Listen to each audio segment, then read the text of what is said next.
देखिए, जीतनराम मांझी को तो अपमानित कर के महागठबंधन से निकाला गया है। और इससे हुआ क्या कि नीतीश जी बिल्कुल अलग थलग हो गए। मेरा मानना है कि एक योजनाबद्ध तरीके से मांझी जी को बेइज्जत कर के वहाँ से निकाला गया। अब नीतीश जी के साथ तो महागठबंधन में कोई है नहीं। महागठबंधन में जो दल है वो कौन दल है? कांग्रेस है, लालू जी के प्रभाव का है, लालू जी की पार्टी है, कम्युनिस्ट पार्टी है। इनमें कौन नीतीश जी का है? तो नीतीश जी तो बिल्कुल अलग थलग पड़ गए। मांझी जी तो थे तो उनके पीठ पर थे। बता, इस पर प्रकाश डाल पाएंगे कि जब आदमी एन्ने से उन्ने या उन्ने से एन्ने, फिर एन्ने, फिर उन्ने, फिर एन्ने, फिर उन्ने, तो कैसे बात एन्ने से उन्ने जाता है, ये मुख्यमंत्री जी से बढ़िया कौन जानता है।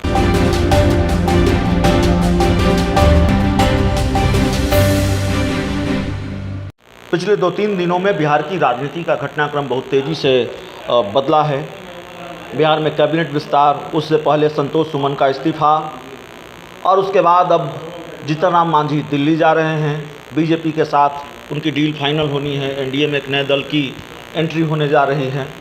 हमारे साथ इन विषयों पर बात करने के लिए राष्ट्रीय लोक जनता दल के किसान प्रकोष्ठ के अध्यक्ष और पार्टी के प्रवक्ता वरिष्ठ नेता ठाकुर धर्मेंद्र सिंह हैं। सिंह साहब, पिछले 3-4 दिनों में जो घटनाक्रम हुए हैं बिहार की राजनीति में, उसको कैसे देखते हैं, खासकर जीतनराम मांझी का महागठबंधन से अलग होना? देखिए, जीतनराम मांझी को तो अपमानित कर के महागठबंधन से निकाला गया है।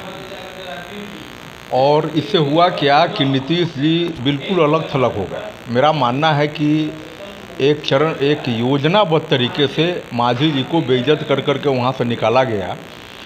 अब नीतीश जी के साथ तो महागठबंधन में कोई है नहीं।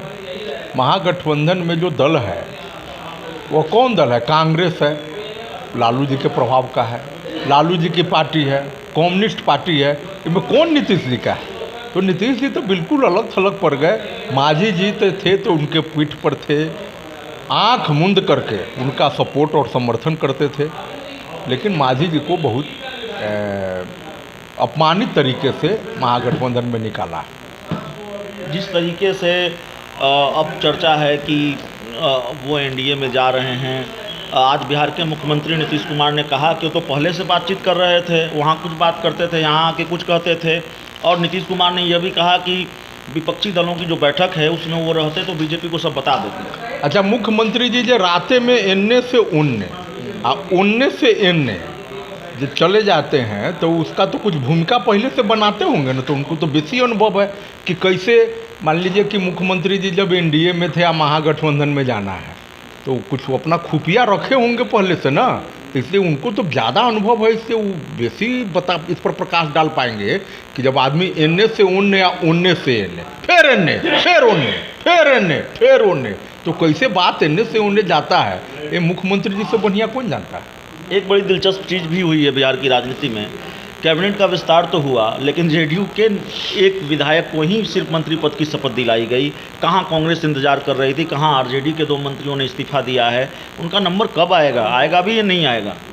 तो सबको हरका दिए कह के जो समय के पहले लोकसभा चुनाव हो जाएगा।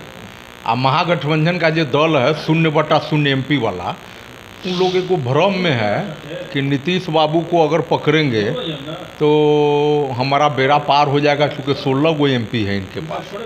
अब महागठबंधन के नेताओं में एक भ्रम है कि नीतीश बाबू को 16 गो एमपी हैं, हम लोग साथ साथ इनके रहेंगे तो हम लोगों का भी 16, 17, 18 एमपी हो जाएंगे। इसी भ्रम में लोग चुप हैं। नहीं तो कांग्रेस के लोग तो देख रहे हैं कि बंडी सिया के उछल रहे थे कि हमारा 2 गो होगा, और 6 महीना पहले से कर रहे थे। राजद के लोग, सारा लोग तैयारी में एक दूसरे से पूछ रहे थे कि आपको फ़ोन आया, आपको फ़ोन आया, लेकिन किसी को नहीं दिया गया। और नेतृत्व को इस गलतफहमी में रखा गया कि चुनाव पहले आने वाला है, भाई सतर्क हो जाइए, अगर पार्लियामेंट जीतना है तो हमारे साथ रहना है, वक्त बता देगा कि बिहार में महागठबंधन को कितना सीट मिलता है। नीतीश कुमार को क्यों लगता है 24 से पहले लोकसभा का चुनाव हो जाएगा? देखिए, उसमें कई बात है। नीतीश जी की बात को तो एक है कि बहुत गंभीरता से लेने की ज़रूरत भी नहीं। अब अभी हाल के दिनों में वायरल हो रहा है विभिन्न चैनलों पर, जिसमें वो बोल रहे हैं कि हम गृह मंत्री थे।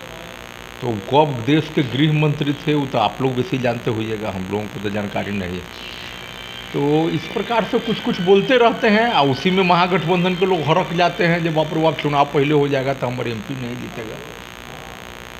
एक सवाल यह भी है कि आज नीतीश कुमार ने कहा है कि बीजेपी को लगता है कि विपक्षी दलों की जो एकजुटता है, विपक्ष की एकजुटता है, वो कहीं 2024 में ज़्यादा प्रभाव न डाल दे, इसलिए बीजेपी पहले लोकसभा चुनाव माफ की जाए कराना चाहेगी। बीजेपी के सामने मेरे समझ से कोई चुनौती नहीं है। एक खंडित विपक्ष, इनका नेता कौन है? ऐसा तो कुछ है नहीं। ये सब हैं कि मुख्यमंत्री जी चाहते हैं कि कितना जल्दी हम संयोजक हो जाए और आरजेडी का उन पर भितरिया दबाव है कि जल्दी आप संयोजक होकर के देश के कोने कोने में घूमिए और यहाँ पर सत्ता को ट्रांसफ़र करिए। इसके लिए ये सब बात एक बनावटी माहौल किया जा रहा है। अभी नरेंद्र मोदी जी का कोई विकल्प नहीं है। चलिए, नरेंद्र मोदी का कोई विकल्प अभी देश में नहीं है। हम ठाकुर धर्मेंद्र सिंह से बात कर रहे थे, राष्ट्रीय लोक जनता दल के वरिष्ठ नेता हैं, किसान प्रकोष्ठ के अध्यक्ष हैं और पार्टी के प्रवक्ता भी हैं। बहुत बहुत धन्यवाद।